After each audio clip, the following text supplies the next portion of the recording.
આપ જોઈ રહ્યા છો વાત્સલ્યમ સમાચાર, હંમેશા સત્યની સંગાથે।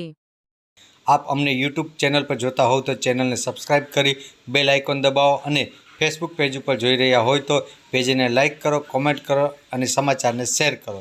સમાચાર આપવા માટે સંપર્ક કરો 8732918183।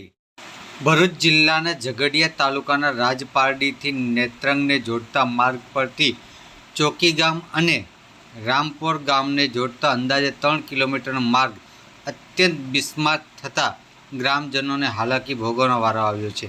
આ માર્ગ પર વરસાદ પડે તો કીચડ થઈ જાય છે અને ઉનાળામાં ધૂળિયો બને છે।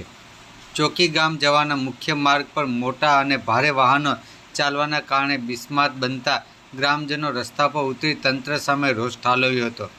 આ માર્ગ પર 4 વ્હીલ ગાડી પણ આવી શકતી નથી। ગ્રામજનોના જણાવ્યા મુજબ ઇમરજન્સી સમયે 108 પણ મુખ્ય માર્ગ પર બિસ્માર હોવાના કારણે આવી શકતી નથી। ગામનો મુખ્ય માર્ગ હોવા છતાં ઘણી વખત કદવાલી ગામમાં ફરીને જવું પડતું હોય છે। ગ્રામજનોના જણાવ્યા મુજબ તંત્રમાં અનેક વખત રજૂઆતો કર્યા છતાં પણ આ માર્ગનું સમારકામ કરવામાં આવતું નથી, જેથી ચોકી ગામના રસ્તા પર ઉતરી બિસ્માર માર્ગને નવો બનાવી આપવા માંગ કરી હતી અને જો આ માર્ગ નહીં બનાવવામાં આવે તો તમામ વાહનો બંધ કરી દેવામાં આવશે તેવી ચીમકી ઉચ્ચારી હતી। રિપોર્ટર ઇરફાન ખત્રી, રાજપરડી, વાત્સલ્યમ સમાચાર, ભરૂચ। મારું નામ રમણી।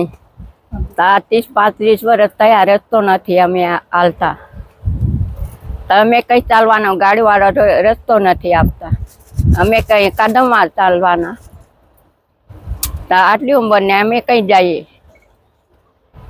અમે તો કઈ તે ગાડીવાળો રસ્તો હાલતો નથી, અમે કઈ જવાના, આ બાજુ બી નહીં જવાય, આ બાજુ બી નહીં, વચમાં ગાડી ચાલે તે રસ્તો હાલતા નથી, ગાડીવાળો ઉપર જ રાખે। ડંબર રસ્તો અમને જોવે, રસ્તો અમારે બનાવી આપવાના, ગાડીવાળો કઈ રસ્તો નહીં હાલતો। અમે આંબલ ચોકી ને રામપોર એ અમારો રસ્તો જોવે।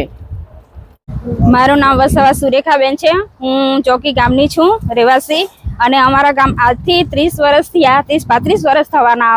કોઈ ધારાસભ્ય નથી આવ્યો કે સરપંચ નથી આવ્યો કે કોઈ જ આવ્યું નથી અમારા ગામમાં, અને એટલો ખરાબ રસ્તો છે કે અમારો સરકારશ્રીને એક જ નિવેદન છે કે અમારો ગામનો ડામર રસ્તો પડવાણિયા, અમલઝર અને ચોકી અને રજલવાડા અમારે જોઈએ, અને જોઈએ ડામર રસ્તો જ બનાવી આપે, અમારે બીજું કોઈ જોઈતું નથી। કારણ કે હું પોતે પણ સગર્ભા છું અને 108 અમારા ગામમાં આવી શકતી નથી, એટલે સરકારશ્રીને એક જ નિવેદન કે અમારો ડામર રસ્તો જોઈએ અમને। અને આજ દિન સુધી એવું બન્યું નથી કે કોઈ અમારે ત્યાં જોવા જ નથી આવ્યું, એટલે અમારે એક જ સરકારને નિવેદન કરવાનું કે ડામર રસ્તો અમને જોઈએ। અને કિચડમાં આ તમે જોવો છો કે આ કિચડ કેવું છે, એટલે અમારે રસ્તો સારો જોઈએ। એક જ સરકારને અમારે આજ રસ્તા બાબતનું જ કહેવાનું છે કે અમારા ગામમાં આવો, કેટલા વર્ષો વીતી ગયા, એટલે રસ્તો અમને જોઈએ।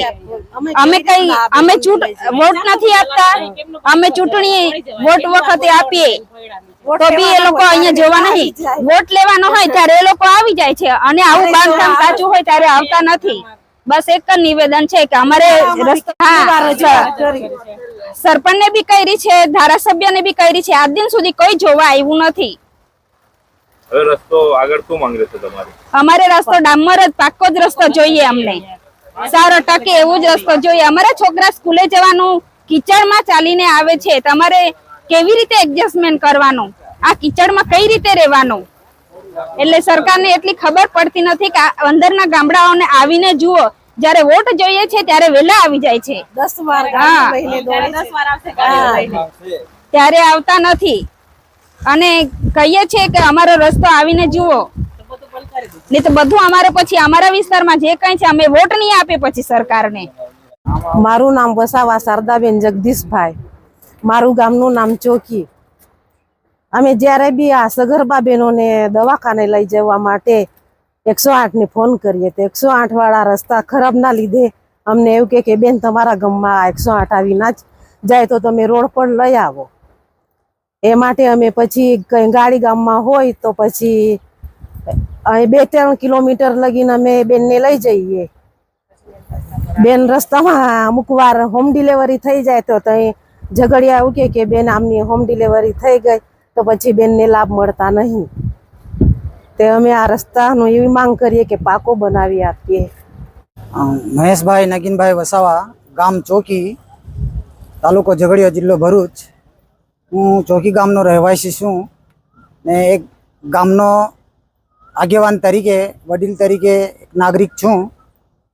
ચોકી ગામની અંદર રજલવાડા સ્ટેશનથી આજ સુધી રસ્તો 25 થી 30 વર્ષ થઈ ગયા. ડામર રોડ બન્યો તો તૂટી ગયા પછી આજ સુધી રસ્તો બન્યો નથી.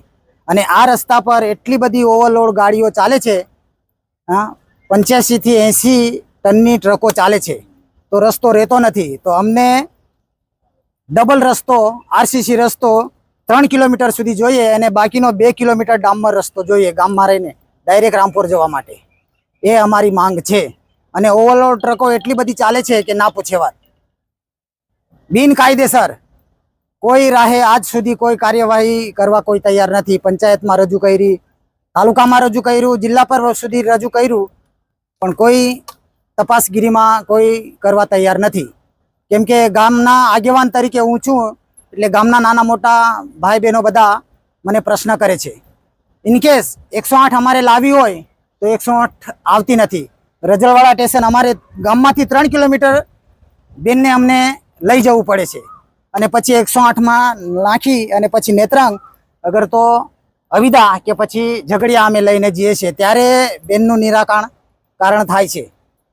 એટલે આવી પોઝિશનમાં છીએ. ગામ લોકો બધા અમારી સાથે બધા છે ને ગામની સાથે રહીને આ બધું કરવાનું છે. એટલે રસ્તાનું નિરાકરણ અમને જોઈએ. રસ્તો જ્યાં સુધી ના બને ત્યાં સુધી કોરી કસર કે ખાણ ખનીજવાળા આનું અમને નિરાકરણ બધા મળી સરકાર શ્રી સાથે રહીને બધા મળીને અમને આનું નિરાકરણ કરી આપે એ અમારી વિનંતી છે.